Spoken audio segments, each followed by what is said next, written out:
Hey guys, welcome to Superhero Rundown. I'm LadyJess. Alright, so, no doubt by now everybody has heard the big news from Marvel's event yesterday. So let's talk about that. Captain America. And Captain America was originally named Serpent Society. So, just kidding you guys, it's not called Serpent Society, it's actually called Civil War. Then, we were also introduced that we were going to get a Doctor Strange movie.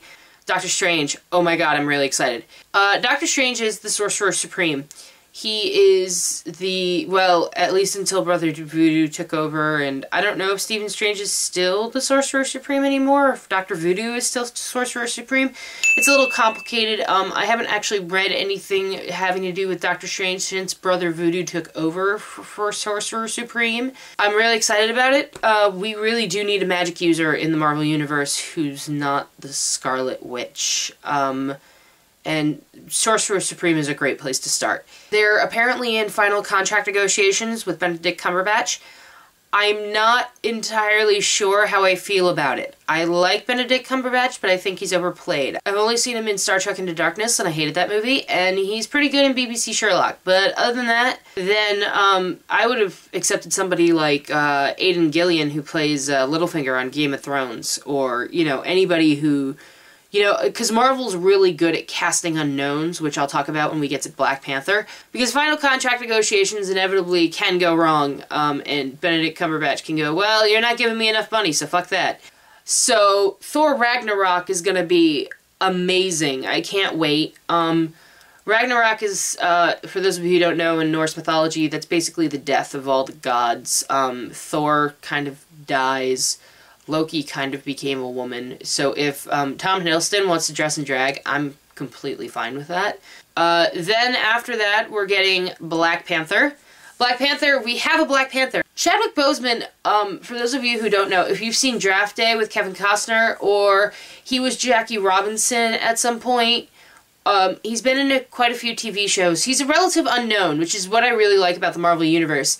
The cinematic universe is really good at casting relative unknowns. I've talked about this before, but before Chris Evans was Captain America, he was Johnny Storm, he was one of the evil exes in Scott Pilgrim, and he was in Not Another Teen Movie. Like, that was basically his entire resume. And now that he's Captain America, he's in a whole bunch of other shit. Tom Hiddleston didn't really have a career before becoming Loki, but after he became Loki, he was in the Hollow Crown BBC miniseries.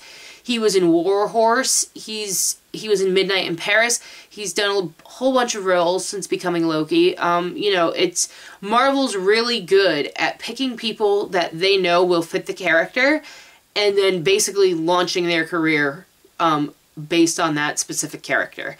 And Tom Hiddleston wasn't really typecast either. That's the other thing. But alright, so let's talk about the most important movie in the franchise that they've been building up to for years.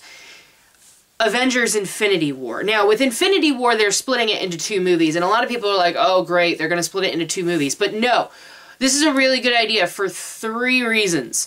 The first reason why this is a really good move is because if anyone has read the Infinity Gauntlet, it is fucking long.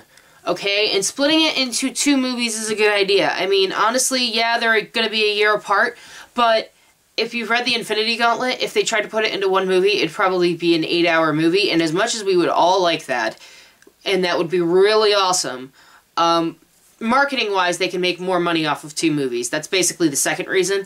And the third reason is because if they want to introduce new characters, which they are going to do with the two movies in between the bookmark ends of the Avengers Infinity War, they can do so. And one of those characters is Carol Danvers, the Captain Marvel movie. I am so hyped about this.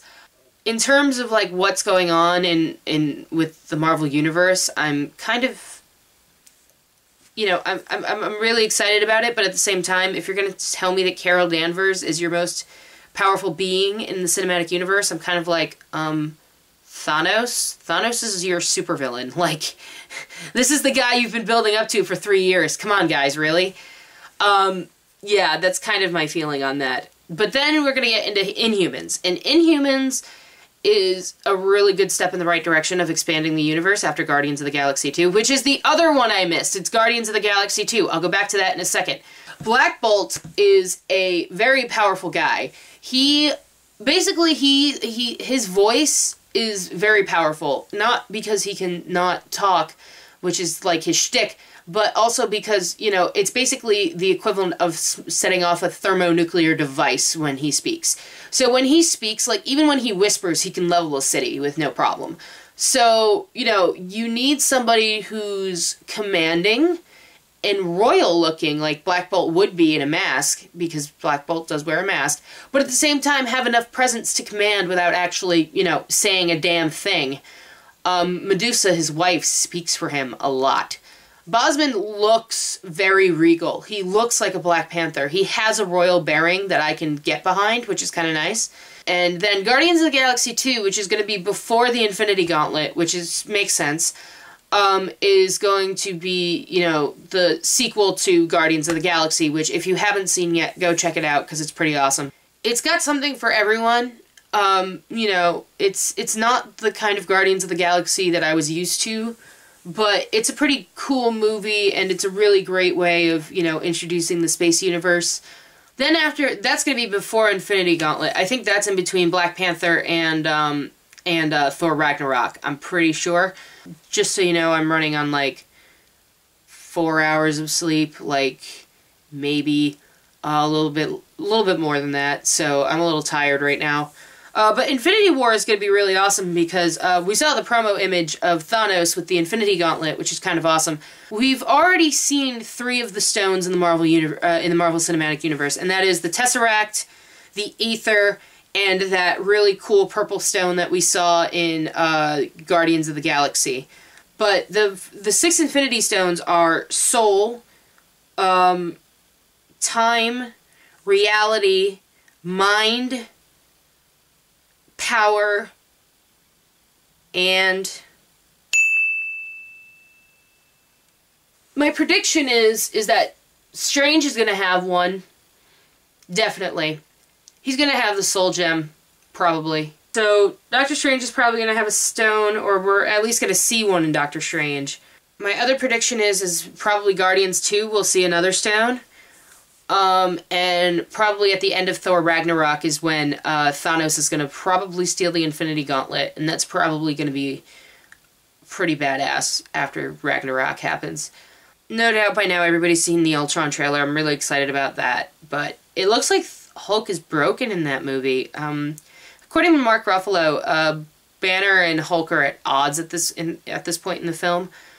So I'm really looking forward to that, especially with the Hulkbuster armor, not gonna lie. Also, last night, during Agents of S.H.I.E.L.D., if you missed it, there was a Avengers exclusive where all the Avengers got around a table and basically were like, hey, let's play Let's Lift Thor's Hammer, the drinking game, and everybody tried to move it. A lot of people are asking why we don't have a Black Widow movie. I'm actually one of the only few feminists out there who's okay with not having a Black Panther movie. The reason being that I would rather have new characters. To be quite honest with you, I would rather have the new characters that we're getting with Black Panther, Doctor Strange, Captain Marvel, and the Inhumans, and whatever is gonna be chock full of stuff in Captain America Civil War and Ragnarok, because Ragnarok's gonna introduce a whole bunch of crap from the Thor universe. And Guardians of the Galaxy 2 is going to probably introduce new characters, and then everybody who's going to be in Infinity Gauntlet. So basically what you're doing is you're establishing new characters who are essential to the Marvel Universe, and we've already seen Black Widow. We've seen her in Iron Man 2, we've seen her in Avengers, we've seen her in Captain America Winter Soldier. Like, she's a good tertiary character in Iron Man 2. In Avengers, she becomes more of a main character. In Captain America the Winter Soldier, she kind of expands on that main characterness. I don't think she needs a movie. I don't think Hawkeye needs a movie. And as much as I love Hawkeye and as much as that pains me, I really think that the fact that you don't know their backstory or have a movie with just them is actually really awesome. I really like that. And I think that it's something that we desperately need, because if you make a movie about every damn character, like, the market's going to be oversaturated real quick. You know, I'm looking forward to Avengers 2. I'm looking forward to all of these movies, but I really think that not having a Black Widow or a Hulk movie is actually a really good move on Marvel's part, because you know, the fanboys would have been, are we seriously getting a third Hulk movie? Are you guys fucking nuts? You guys gotta remember, even though it's technically not as good a movie as we wanted it to be, the Edward Norton Hulk movie is canon. It is canon in the Marvel Universe. It is part of Phase 1. Even though it's not the same actor, that is technically Phase 1. It doesn't matter. In the terms of Black Widow, I would rather see a Captain Marvel movie, to be quite honest with you guys. The other thing I would really like is if they could contract negotiate, not just for like Wolverine and Colossus for the Infinity War, because for those of us who've read Infinity Gauntlet, the only person to land a punch on Thanos is actually Wolverine. Although Hulk would be an acceptable substitute.